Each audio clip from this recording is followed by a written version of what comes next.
to not a trailer review, but a teaser for the trailer kind of review thing that we got going on. Because in honor of our, our red T-Rex lab, I thought we got to have a look at this new stuff. They dropped like a 30-second little teaser, and there was just so much cool stuff in it that we have to look at it, right?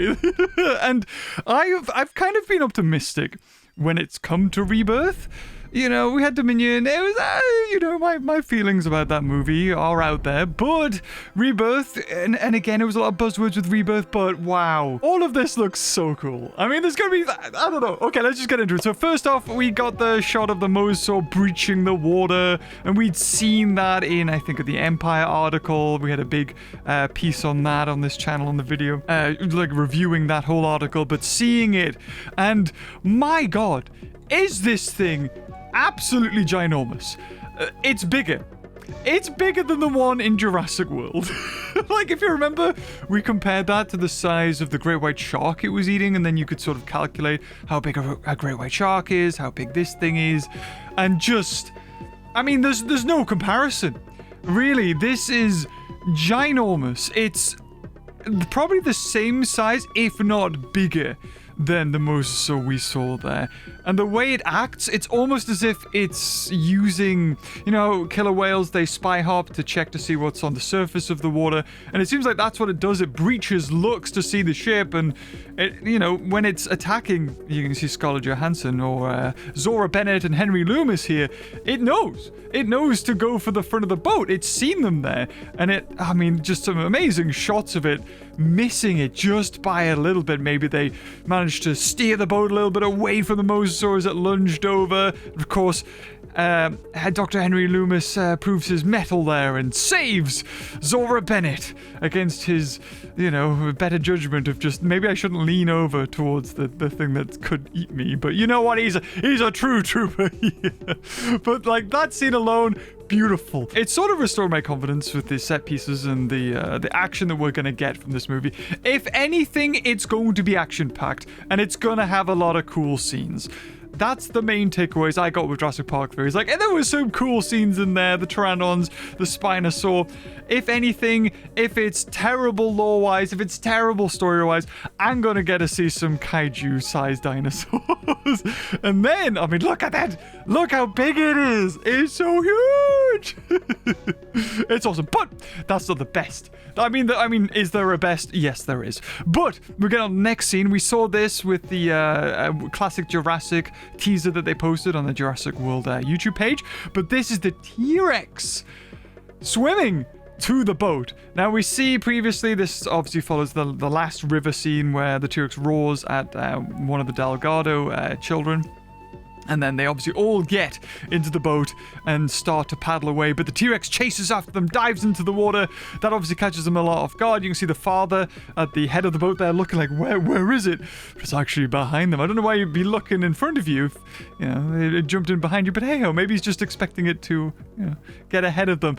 When I first initially saw this, I thought to myself, oh, is it like a Baryonyx? Or is it... But no. That next scene of it breaking the surface, toppling the boat there, obviously, I'm assuming it's got into some shallower water since it stands upright, and that's when we get the whole scene of it snapping later as it goes past the waterfalls. I assume possibly that's what's going to happen.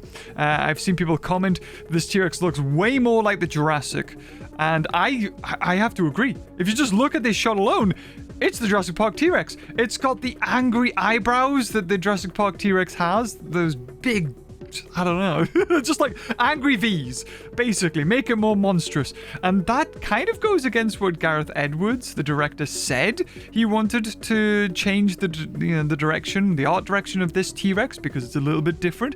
He cited Valley of Gwangi and other, films that existed before Jurassic Park changed our perspective.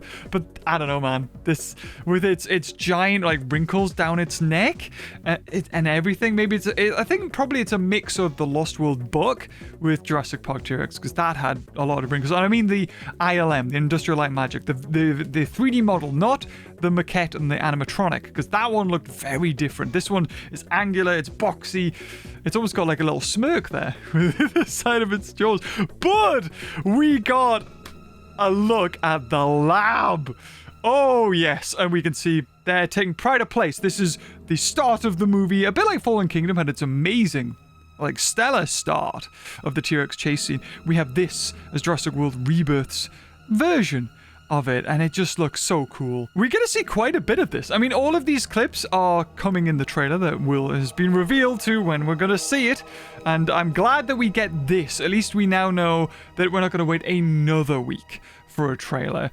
Releasing this has told us it's coming, it just is not this weekend. And our next scene is the shot of the unfortunate guy who manages to die. Who gets locked in? I'm not too sure why. We literally just saw two people run out, and then another person closes the door and goes, no, we can't get out. And this is very odd to me. If we just put on our tinfoil hat here. Okay, the next scene we see the T-Rex slowly closing in. But it's very obvious that this monster, this gigantic monster, won't fit through this door, right? It's bulky, it's wide. Why do we need to close the door? And more importantly, why are we in there in the first place? I'm assuming maybe it's sedated. And why are we wearing these kinds of suits? All of this leads into the question, I think, what is the D-Rex's or Distortus Rex's ability? What's its this feature? Why is it a T-Rex mixed with something else? We speculated in my last video that it's beluga whale or it has some sort of sonar protection. Maybe this sort of door protects from its distortion waves? Possibly. Again, this is just speculation, but that's the fun of it before we've seen the movie. Because all of it just leads to me like, why are you in there with it? Why are you wearing protective gear? As if it's almost hazardous. I assume this gas the gas knocks it out.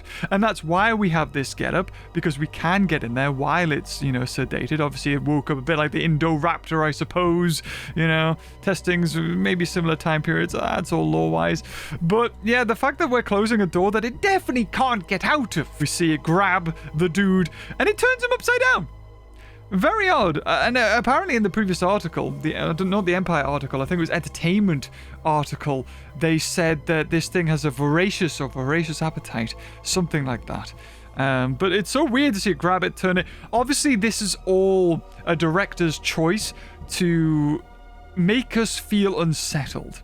You know when you see those horror movies and the monster, like in The Ring, all of a sudden speeds up, or like it turns its head upside down and crawls on the walls? It's all to make you feel unsettled.